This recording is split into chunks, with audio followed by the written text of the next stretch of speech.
하겠습니다. 요한복음 21장 15절에서 19절 말씀을 교독합니다. 제가 먼저 15절 읽겠습니다. 그들이 조간먹은 후에 예수께서 시몬 베드로에게 이르시되 요한의 아들 시몬아 네가 이 사람들보다 나를 더 사랑하느냐 하시니 이르되 주님 그러하나이다. 내가 주님을 사랑하는 줄 주님께서 아시나이다. 이르시되 내 양을 먹이라 하시고 또 두 번째 이르시되 요한의 아들 시몬아 내가 나를 사랑하느냐 하시니 이르되 주님 그러하나이다. 내가 주님을 사랑하는 줄 주님께서 아시나이다. 이르시되 내 양을 지키라 하시고 세 번째 이르시되 요한의 아들 시몬아 내가 나를 사랑하느냐 하시니 주께서 세 번째 내가 나를 사랑하느냐 하심으로 베드로가 근심하여 이르되 주님 모든 것을 아시오매 내가 주님을 사랑하는 줄을 주님께서 아시나이다. 예수께서 이르시되 내 양을 먹이라. 내가 진실로 내게 이르노니 내가 젊어서는 스스로 뛰고 원하는 곳으로 다녔거니와 늙어서는 내 팔을 벌리리니 남이 내게 띄우고 원하지 아니하는 곳으로 데려가리라. 19절 같이 읽습니다. 이 말씀을 하시는 베드로가 어떠한 죽음으로 하나님께 영광을 돌릴 것을 가리키심이로라.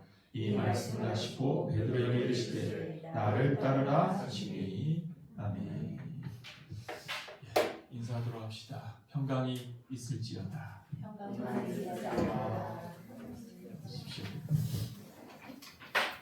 하나님의 평강이 여러분의 삶에 충만하기를 바랍니다. 아멘. 오늘 종료주일입니다. 종료주일이 어떤 주일인지는 여러분들이 이미 다 알고 계시리라 생각합니다. 예수 그리스도께서 이 땅에 오셔서 공생의 활동을 하시다가 사실 수많은 사람들에게 정말 진리의 말씀을 전하시고 또 많은 병자를 고치시고 나아가서는 죽었던 나사로까지 살리는 기적을 보여주시면서 많은 사람들의 관심을 받으면서 공생의 끝자락을 향하여 가십니다. 사람들은 예수님의 죽으심에 대하여서 알지 못하였기 때문에 예루살렘에 입성하는 그날에 많은 사람들이 예루살렘에 예수님이 오신다는 소식을 듣고 예수님의 입성을 환영하기 위하여 인파들이 몰려 들었던 날이 바로 종료주일입니다. 이날에 많은 사람들이 요한복음에서 이제 특히 특징적으로 요한복음에서 종려나무 가지를 흔들었다 해서 이제 종료주일이라고 명칭을 정하였고요. 공관복음서인 마가, 마태, 누가복음에서는 종려나무에 대한 기록 나타나지 않습니다. 그러나 이제 요한복음에서 종려나무 가지를 흔들었다라는 것을 특징으로 잡아서 종료주일이라고 정하고 있고요. 그리고 이날에 이제 사람들이 모여서 예수님의 입성을 환영하며 종려나무 가지뿐만이 아니라 자기들의 겉옷을 피고 사람들이 환영의 꽃다발을 날리면서 예수님의 입성을 환영한 날을 기념하는 날입니다. 예수님의 입성을 환영한 사람들은 어떤 사람들입니까? 예수님에 대한 소문을 들었던 사람들, 그리고 예수님을 만나고 싶었던 사람들, 그리고 예수님으로부터 직접적으로 또 간접적으로 교훈을 얻거나 치료를 얻었던 사람들이 다 섞여 있을 것입니다. 그들 안에는 예수님에 대한 기대, 소망이 있었기 때문에 예수님을 만나는 것을 통해서 뭔가 예수님에 대한 지지, 우리가 예수님을 정말 사랑합니다, 예수님과 함께하기를 기뻐합니다, 어떤 지지를 표현하는 마음으로 환영을 했을 것입니다. 그러니까 종료주일은 그런 의미에서 보면은 정치인의 관점에서 보면 유권자의 날과 같이 이렇게 지지를 호소하는 그런 현장이 되어졌을지도 모릅니다. 과거나 지금이나 사람들은 수많은 대중의 지지를 얻으면 그 지지를 힘입어서 뭔가를 할 수 있다는 생각을 하게 됩니다. 그런데 그 사람들의 환호성이 절대적인 지지인가? 라고 묻는다면 그것은 아니다라고 말을 해야 될 것입니다. 사람들의 환호를 지르고 그렇게 예수님에 대한 지지를 표현했던 사람들이 얼마 못 가서 예수님을 어떻게 하려고 했습니까? 죽여라, 크로스파이, 예수님의 십자가에 못 박아버려 라고 외쳤던 사람들이 바로 종료주일날 외쳤던 사람들이거든요. 그러니까 사람의 지지라는 것은 정말 종이장과 같이 하루아침에 뒤집어질 수 있음을 보여주고 있는 것이죠. 단순하게 지지를 외치는 것이 그러면 주를 따라가는 것인가? 라고 말을 한다면 단순하게 지지를 외치는 것은 주를 따라가는 것이 아닙니다. 예수님의 입성을 환영하였던 유대인들이 예수님을 기뻐했고 예수님을 만나고자 했고 예수님에 대한 기대가 있었기 때문에 환영을 했거든요. 그 지지가 거짓이 아니었습니다.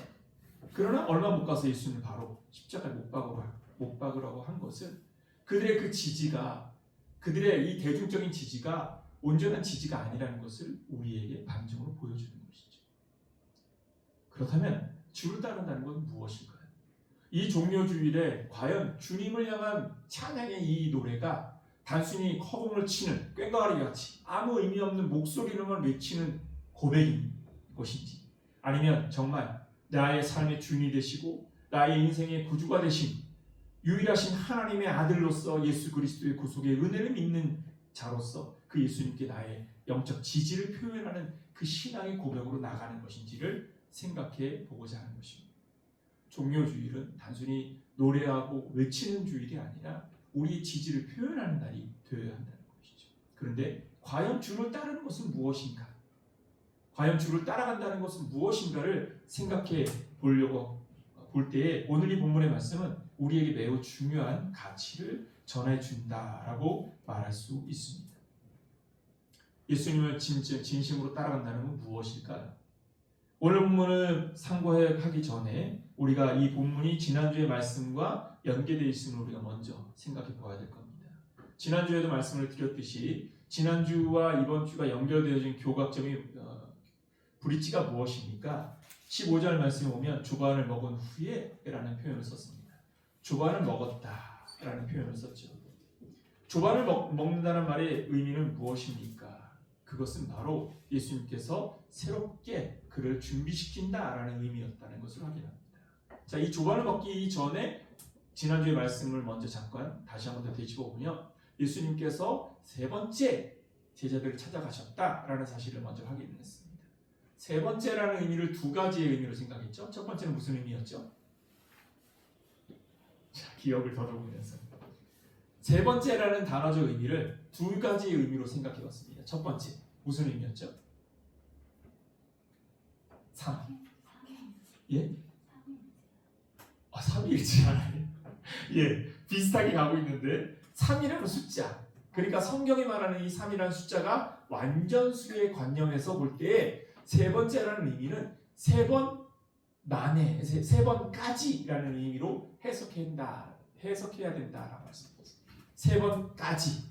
세 번까지가 갖고 있는 의미는 무엇이냐면 세 번까지라는 의미는 완전한 수, 그러니까 최선을 다하시는 하나님의 열심에 대한 표현이다라고 말씀드렸습니다. 그러니까 하나님께서 하나님의 자녀들에게, 특별히 택함받은 제자들에게 자신의 부활의 모습을 보여주셨지 않습니까?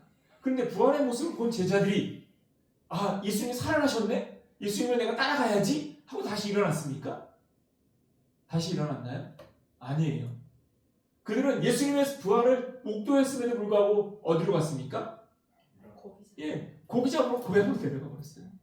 예수님의 부활을 목도했음에도 불구하고 예수님의 교훈과 가르침들을 그들이 기억하고 배웠던 모든 것들을 잊어버리지, 그것이 채 가시기도 전에 그들은 모든 걸 포기하고 다 고향으로 데려가 버립니다. 그렇게 예수님께서 자신의 부활을 보여주신 목적이 무엇일까요? 야, 내가 살아났으니까 다시 나와 함께 가자! 이 영적 사인을 그들은 전혀 이해를 못하는 겁니다. 그것을 예수님의 부활을 보았음에도 불구하고 그들은 예수님 자신의 고향으로 떠나가 버리죠. 그렇게 떠나가 버린 그 제자들을 찾아오신 예수님. 세 번째라는 의미는 말 그대로 예수님께서 포기하지 아니하신다는 의미를 말하고 있는 것입니다. 세 번까지 예수님께서 우리를 포기하지 아니하시는 분이라는 것을 잊지 말기를 예수 이름으로 축원합니다. 주님은 우리를 설득하기 위해서 끝까지 찾아오십니다. 또 두 번째 의미는 무엇이었습니까? 세 번 만에라는 것이죠. 세 번 만에라는 건 무엇입니까? 세 번 만에 종결되었다, 완료되었다는 의미를 말하고 있는 것이죠. 이 세 번이 어떤 사인이냐면 이제 변화를 향한 출발점이 시작됐다는 것을 보여줍니다. 그것이 바로 오늘 본문의 말씀과 연결되어지는 것이죠. 깨달음이 시작된 것입니다.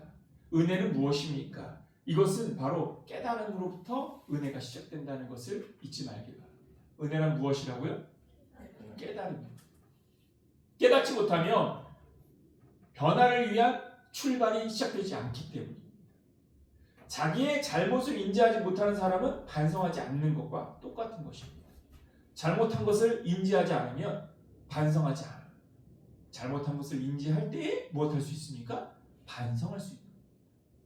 그 깨달음이라는 것은 무엇입니까? 내가 죄인임을 알고 이 죄를 나의 힘으로 해서 해결할 수 없음을 알 때에 나를 위하여 십자가를 지신 예수 그리스도의 구속의 은혜의 가치를 발견하는 것과 같은 것이죠.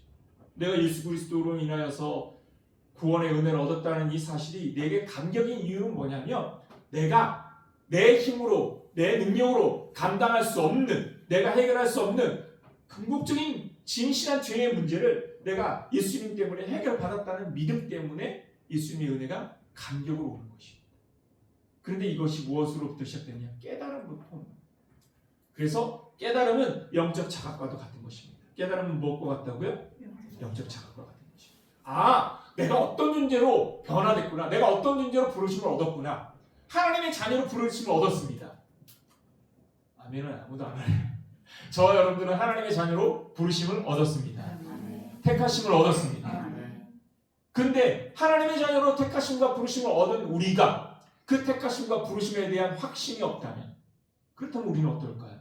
부르심을 받았음에도 불구하고 여전히 우리의 생각에는 내가 자녀로서 아직 뭔가 미흡한데? 라는 생각이 꼬리표처럼 남아있게 되는 것이죠.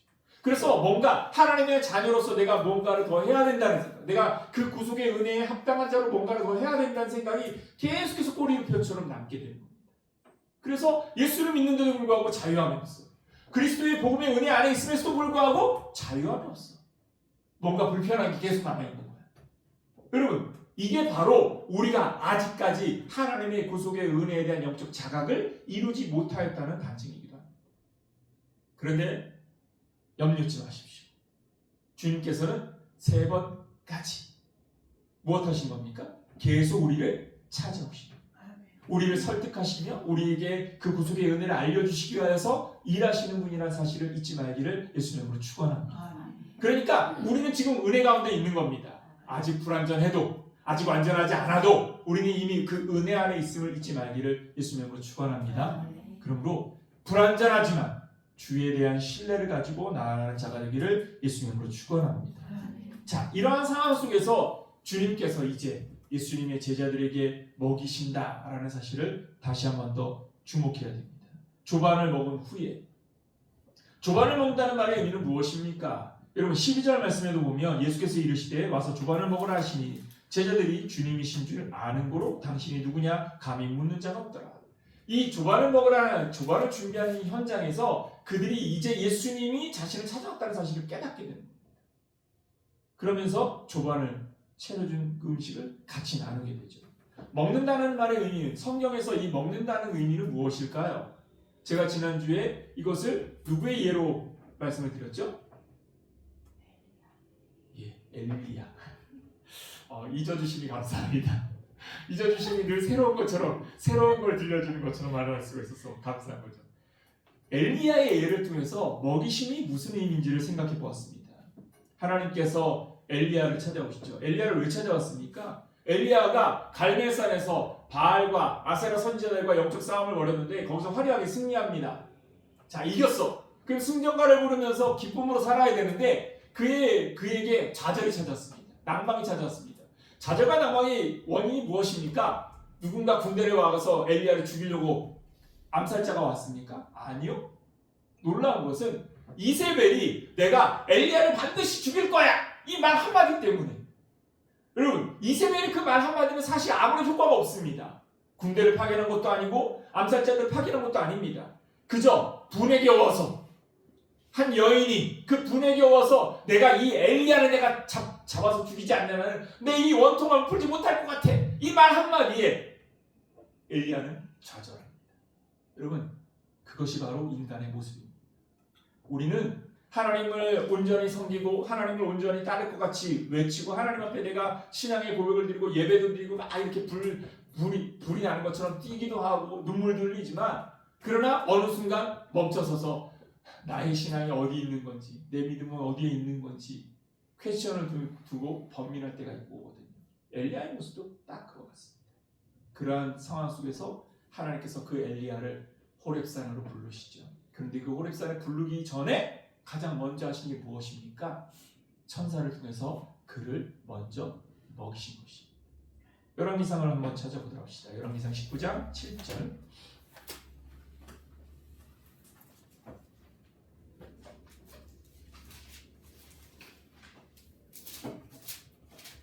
열왕기상 19장 7절의 말씀입니다.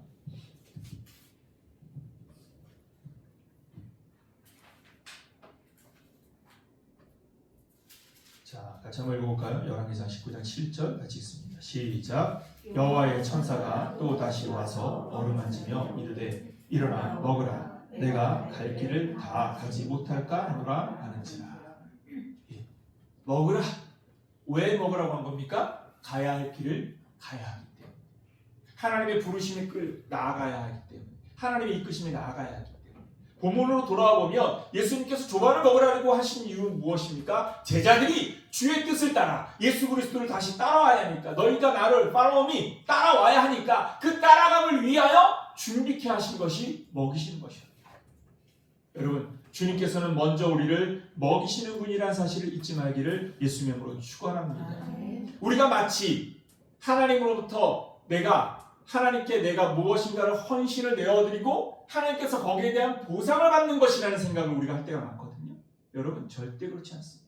하나님은 먼저 우리에게 주시고 하나님이 주신 것을 우리가 주님께 돌려드리면서 우리가 주님께 나아간다는 사실을 잊지 말기를 바랍니다. 하나님은요, 주지 않은 것을 가져가시지 않습니다.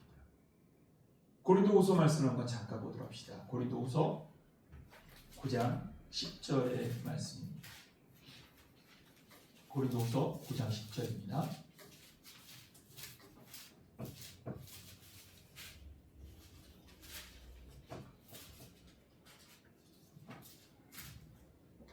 고린도후서 9장 10절 같이 한번 읽어볼까요? 시작. 심는 자에게 씨와 먹을 양식을 주시니가 너희 심을 것을 주사 풍성하게 하시고 너희의 의의 열매를 더하게 하시리니. 자, 심는 자에게 무엇과 무엇을 주셨다고요? 씨와 먹을 양식을 주셨다고요. 하나님은요, 주시고서 가져가시지 주지 않은 것을 가져가시는 분이 아닙니다. 여러분, 우리가 잊지 말아야 할 것은 무엇입니까? 우리가 드리는 것이 주께 받은 것을 드리는 것이지, 그 받은 것을 감사함으로 내가 주께 받았음을 고백하며 드리는 것이지, 내가 받지 않은 것을 드리는 것이라고 생각하면 안 됩니다. 헌신, 섬김도 마찬가지입니다. 헌신한다, 섬김으로 하나님 앞에 헌신으로 나갈 때 그 섬김과 헌신이 내가 억지로 하나님부터 받지 않은 것에서, 내가 궁핍함 중에서 내가 가진 것들을 내가 하나님 앞에 쏟아붓고 그것으로 인해서 내가 헌신했으니까 하나님 내게 보상해 주세요, 보상의 원리로 받는 거라고 생각하지 마십시오. 위험한 겁니다. 우리가 가진 것들은 주께서 주신 것들이라는 사실을 먼저 잊지 말기를 예수님으로 축원합니다. 여러분들이 지금 주님께 드리는 것은요, 주께 받은 것을 드리는 것이지 하나님으로부터 받은 것을 드리는 것이지 내가 받지 않은 걸 드리는 것이 아니라는 것입니다. 그래서 우리가 드리는 헌금은요, 궁극적으로 무엇입니까? 받은 것을 감사함으로 표현하는 것이지, 내가 하나님으로부터 받지 않았기 때문에 내가 하나님으로부터 더 많은 걸 받기 위하여, 내가 보상을 위하여, 하나님으로부터 받을 상급을 위하여 드리는 것이라고 생각하면 위험한 겁니다. 그 생각 때문에 어떻게 하는 겁니까? 내가 하나님으로부터 받을 생각이 없는 사람은 아예 드릴 생각도 안 하는 것이죠. 이런 생각이 바로 위험한 생각인 겁니다. 믿음의 배경에 뭐가 있냐? 우리가 드리는 것은요, 주께 받은 것을 드리는 것이지. 그래서 드림이라는 무엇입니까? 드림이란 무엇이냐? 내가 받았음을 인정하고 고백하고 감사하는 것입니다. 그래서 드릴 줄 아는 사람은 무엇이 있는 겁니까? 하나님으로부터 받았음을 고백하는 신앙의 고백이 있는 겁니다. 만약 여러분들이 받은 것이 없다고 생각한다면 드리지 마십시오. 하나님께서 여러분들에게 주지 않은 것을 받는다라고 생각한다면 여러분 드리지 마십시오. 차라리 안 드리는 게. 왜죠? 내가 받은 바가 없는데 하나님 앞에 내가 헌금을 드려? 내 돈이 아까운데, 내 주머니가 사정을 하나님이 내 주머니 사정이 뻔히 하시는데 나를 이렇게 가난하게 만들어 놓고서 내가 하나님 앞에 하나님께 내게 헌금을 요청해? 하나님이 그렇게 나의 헌금을 뺏어가시는 분이야? 아닙니다. 여러분, 여러분들이 지금 어떤 형편에 있든지 여러분들이 가지고 있는 모든 것은 하나님께서 주신 것이라는 사실을 믿으시기 바랍니다. 아멘. 그것을 믿는다면, 그렇다면 내가 하나님으로부터 받았다는 사실을 인정하는 것이 주님께 드리는 예물이라는 사실을 잊지 말기를 바랍니다. 아멘. 그래서 그 신앙의 고백으로 드리는 겁니다. 그렇지 않다면 예물은 의미가 없는 겁니다. 내가 하나님부터 어떤 보상을 위하여 드린다? 위험한 겁니다. 그 본문으로 돌아와서 주님께서 제자들을 일으키시고 엘리야를 일으키실 때 먼저 먹이시는 것, 그들을 먼저 채우시는 것, 그들에게 먼저 주시는 것, 여러분 그것이 하나님의 손길이라는 사실을 잊지 말기를 바랍니다. 베드로를 먹이십니다. 제자들을 먹이십니다. 일어나라 하시는입니다. 힘이 없는 자들에게, 무력한 자들에게 하나님 먼저 채우십니다. 하나님은 우리에게 먼저 주시는 분이라는 사실을 믿으시기를 예수님으로 축원합니다. 아멘. 이것이 바로 변화의 과정 중에 나타나는 현상이라는 것을 먼저 주목해야 됩니다. 여러분, 하나님께서 먼저 채우실 것입니다. 아멘. 그렇게 채우신 다음에 무엇 하시는 겁니까? 이제 물으시는 것이죠. 네가 나를 사랑하느냐? 베드로에게 오늘 찾아오셔서 예수님께서 네가 나를 사랑하느냐라고 묻습니다. 자, 예수님은 베드로의 사랑을 몰라서 묻는 것일까요? 재미있는 것은요, 이 본문의 내용은 원어로 들여다보면 예수님의 물음과 베드로의 대답이 사랑과 사랑이라는 단어로 교차하고 있는데 두 개의 서로 다른 단어를 쓰고 있습니다. 예수님께서는 네가 나를 사랑하느냐라고 물으실 때 아가파스라는 단어를 썼습니다. 이 아가파스의 원형이 아가페입니다. 그러니까 예수님께서 베드로에게 묻는 사랑의 의미는 아가페의 사랑입니다. 아가페의 사랑이 무엇입니까? 아가페의 사랑.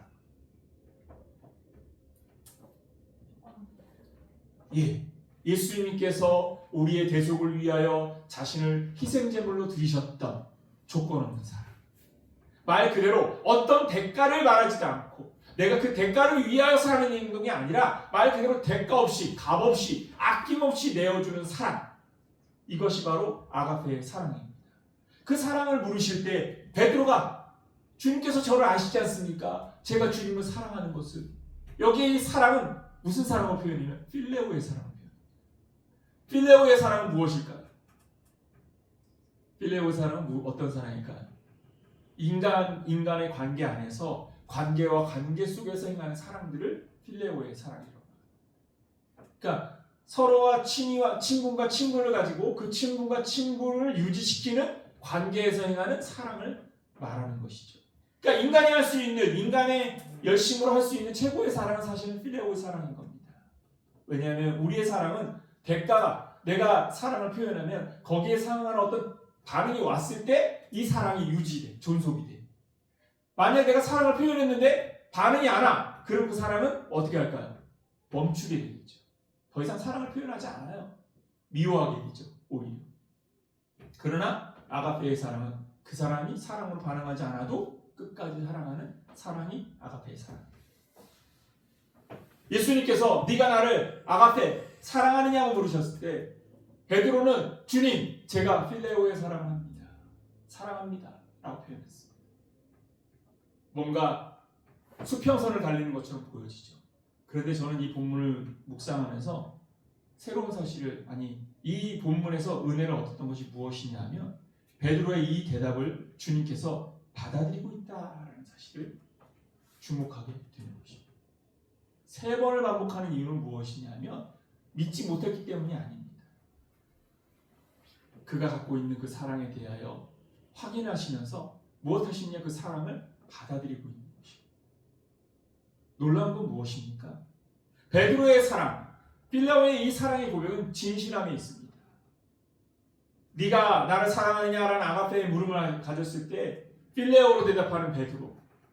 그때의 베드로는 어떤 감정이었을까요? 생각해 보십시오. 베드로는 어떤 사람입니까? 자신의 생명을 던져서 예수님을 지키겠다고 했던 사람입니다. 그러나 군병들이 예수를 붙잡으러 왔을 때 예수님을 버리고 도망쳤습니다. 그뿐입니까? 빌라도의 관정에 들어갔을 때 예수님의 신문하는 현장에서 그의 여종 하나가 네가 예수를 쫓는 예수당이 아니냐라고 물었을 때 베드로는 무엇했습니까? 저주하면서 맹세하면서 나는 예수님과 상관없는 사람이야 라고 도망쳐버렸습니다. 지키겠다고 했었는데 그 자신의 말을 지켜내지 못한 사람. 베드로의 열심으로는 예수님에 대한 그 사랑이 어느 제자들보다도 가장 우선한 사랑인 것처럼 보여졌는데 놀라운 건 무엇입니까? 자기가 그 사랑을 이룰 수 없는 자임을 발견하게 된다는 것이죠. 베드로의 필레오의 고백은 무엇을 말하느냐면 자기가 이렇게 무력한 존재라는 신앙의 고백을 담고 있는 겁니다. 주님 아시죠? 제가 주님을 사랑하는 거 아시죠? 그러나 주님, 제가 그 사랑, 예수님이 내게 보이신 그 사랑에 나는 도달할 수 없는 사람입니다. 그럼에도 불구하고 저는 주님을 사랑합니다. 저는 이 신앙의 고백에서 무엇을 보게 되면 바로 우리들의 신앙의 고백을 보게 됩니다. 여러분, 우리는 주일에 예배에 나와서 하나님을 사랑한다고 고백하고 하나님을 찬양하고 하나님께 기도하지만 여러분, 한 주간의 삶을 여러분들 돌아보십시오. 과연 하나님을 향한 사랑이 얼마만큼 표현되어지고 있고 하나님을 향한 신앙의 고백으로 어떤 삶을 살고 있습니까? 우리는 정말 하나님을 사랑하는 사람으로 살아가고 있는 겁니까? 우리가 살아가고 있는 삶의 현장들 속에서 하나님을 잊지 않고 살아가고 있습니까? 우리가 살아가고 있는 삶의 현장들 속에서 하나님에 대한 사랑을 표현하고서 살아가고 있습니까? 우리의 표현은요, 하나님이 내게 무엇인가를 채워주지 않으면 하나님이 없다고 말하는 표현. 하나님은 마치 우리를 떠나 있는 존재인 것처럼 생각할 때가 더 많고 하나님은 나의 이 위기로부터 나를 방치하고 있다고 생각할 때가 더 많습니다. 여러분, 이게 우리의 사랑인 겁니다. 그런데 놀라운 건 무엇입니까? 하나님께서는 바로 이러한 사랑도 기쁘게 용납하신다. 우리의 이 불완전함, 우리의 부족함을 고백하는 이 사랑의 고백을 하나님께서는 기쁘게 받으신다는 겁니다. 오늘 본문으로 돌아와 보면 예수님께서 아가페의 사랑을 부를 때 필레오의 사랑으로 대답했던 이 사랑의 고백이 아름다운 고백으로 하모니가 될 수 있었던 이유가 무엇이냐면 요한복음이라는 성경의 내용에서 볼 때 이 아가페와 필레오를 하나님께서 예수님에 대한 사랑을 표현할 때도 교차로 사용하고 있다는 것으로 우리에게 암시적으로 보여주고 있습니다. 하나님께서 예수님에 대한 사랑을 표현할 때 이 표현을 두 개의 단어로 동시에 사용하고 있습니다. 먼저 요한복음 3장 35절을 봅시다. 요한복음 3장 35절입니다.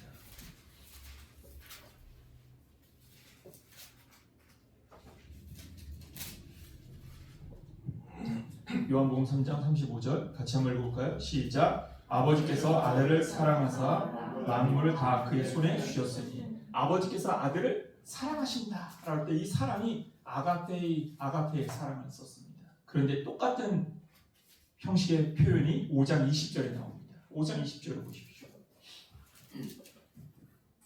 5장 20절 같이 한번 읽어볼까요? 시작. 아버지께서 아들을 사랑하사 자기가 행하시는 것을 다 아들에게 보이시고. 이 5장 10절의 이 사랑이라는 표현은 재미있게도요 필레오의 사랑을 썼습니다. 그러니까 아버지께서 아들을 사랑하신 이 사랑이 아가페의 사랑, 필레오의 사랑 이 두 개의 단어로 다 표현되어진 사랑이다라는 것입니다. 요한복음은 우리에게 뭘 말하느냐? 사랑의 진위를 말하는 것이 아니라 그 사랑의 그 사랑을 표현하는 단어의 진위를 묻고 있는 거예요. 단어적 문제가 중요한 것이 아닙니다. 내가 아가페를 표현하고 필레오를 표현하는 것이 중요한 것이 아니라 아가페를 말하든 필레오를 말하든 거기에 진심이 담겨져 있어요. 뭐가 담겨져 있다고요? 진심이 있어요. 진실이 담겨져 있어야 되는 겁니다. 그 사랑의 표현이 그저 고무하게 하늘을 치는 외침으로만 끝나는 것이 아니라 진실한 행동이 되어야 됩니다. 사랑한다고 말하는데 그 사랑이 진실하게 됩니다. 베드로의 사랑의 고백이 진실한 이유가 뭡니까?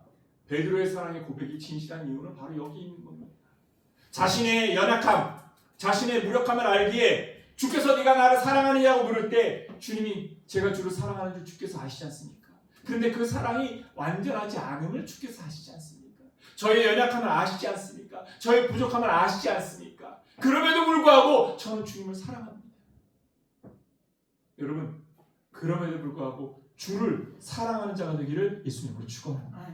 우리의 완전함, 나의 완벽함, 내 신앙의 완전함과 완벽함으로 주님 앞에 서는 것이 아니라 그럼에도 불구하고 나를 향하신 하나님의 사랑을 신뢰하고 그 사랑을 믿고 그 사랑에 감사하면서 하나님 앞에 사랑하는 마음으로 다가선다면 하나님께서는 그 사랑을 기쁘게 연락하실 줄 믿으시기를 예수님으로 축원합니다. 아멘. 여러분, 예수님께서 네가 나를 사랑하느냐 물을 때 주님 그러하여다 내가 주를 사랑하는 줄 주께서 아십니다. 그랬더니 주님께서 뭐라고 대답하십니까? 내 양을 먹이라. 내 양을 치라. 내 양을 먹이라.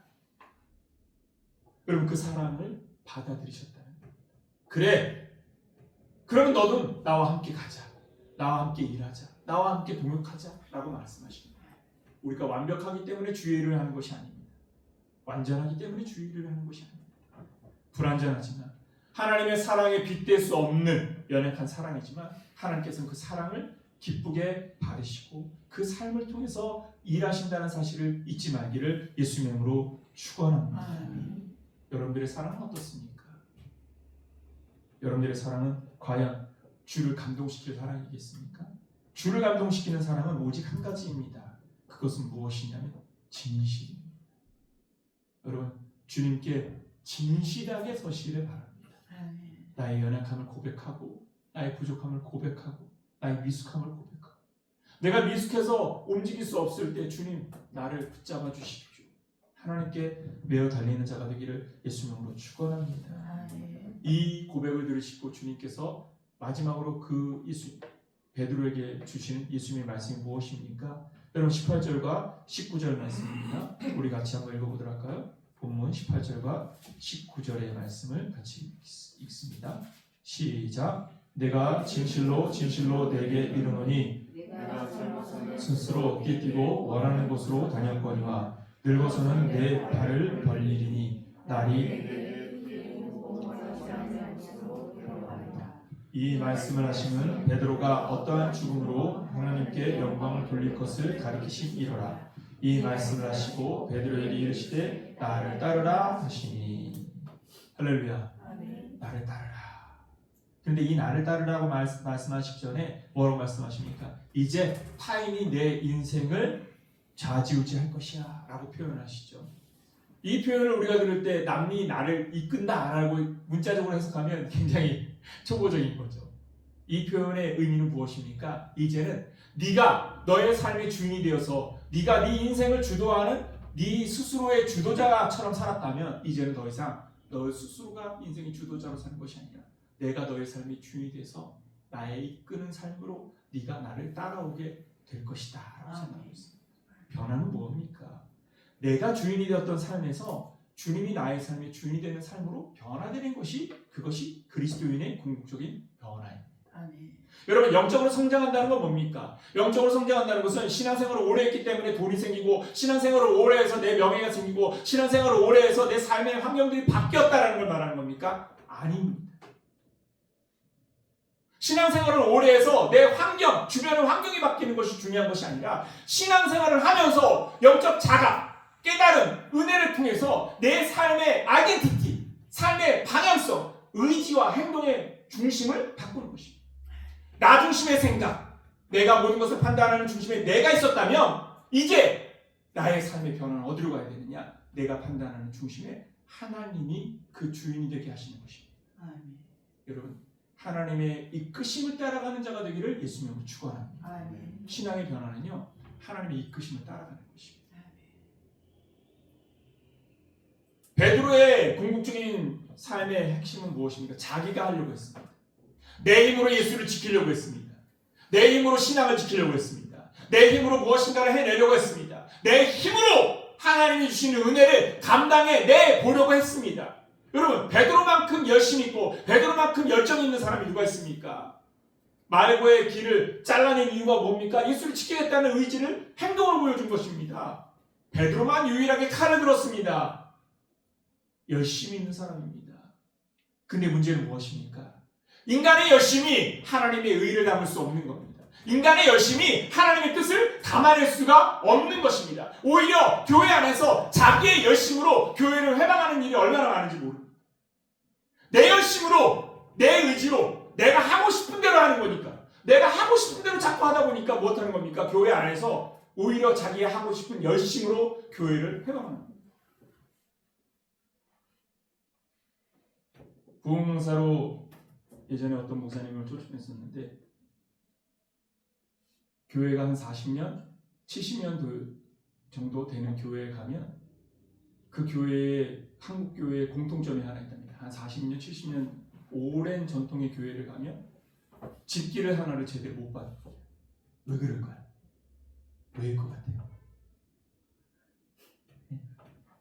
교회에 강대상, 그러니까 예를 들어서 강대상 하나도 쉽게 못 받고 왜일까요? 예? 말 나와서. 그렇지.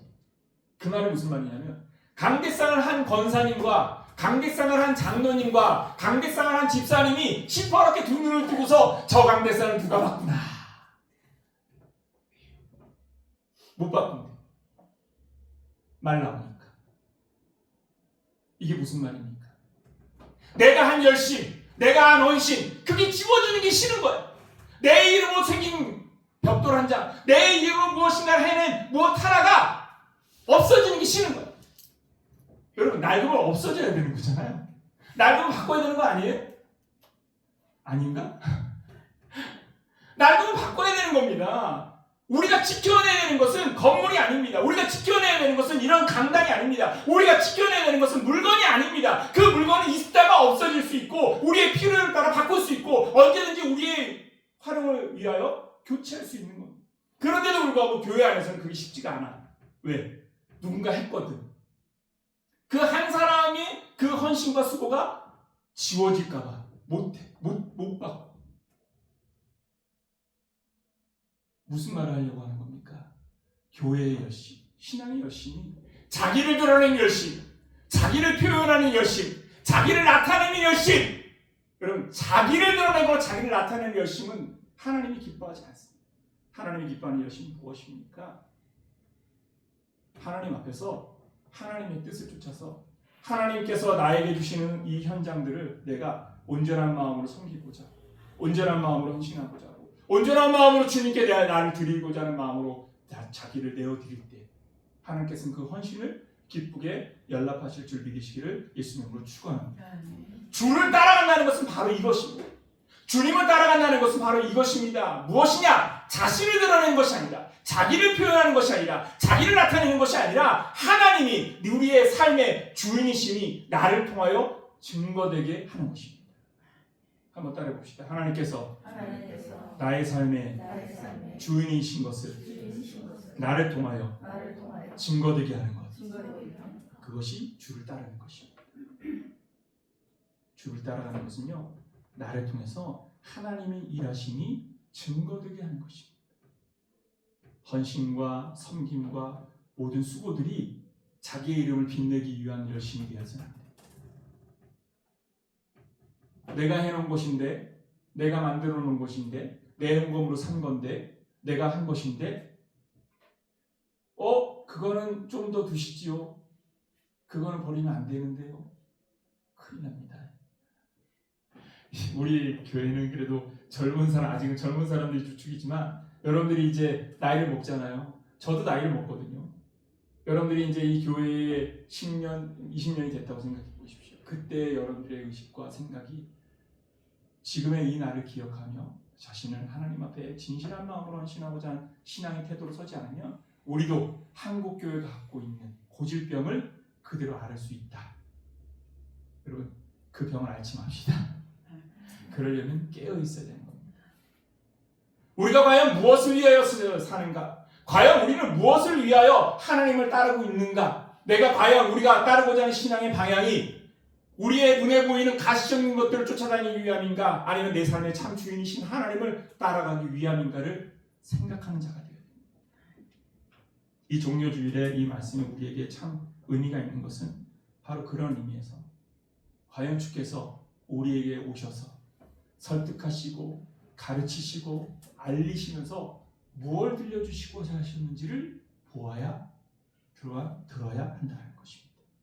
주님께서는 우리에게 찾아오십니다. 그리고 우리를 만나주십니다. 우리를 다듬으시고 우리를 만들어 가실 것입니다. 여러분, 내가 나를 만들 수 없습니다. 나를 만드는 것은 하나님이실 것이고 그 하나님이 나를 만드시도록 하나님께 나를 내어드려야 됩니다. 그러려면 무엇이 되냐? 하나님의 말씀과 그 교훈 앞에서 하나님 깨달음을 주십시오.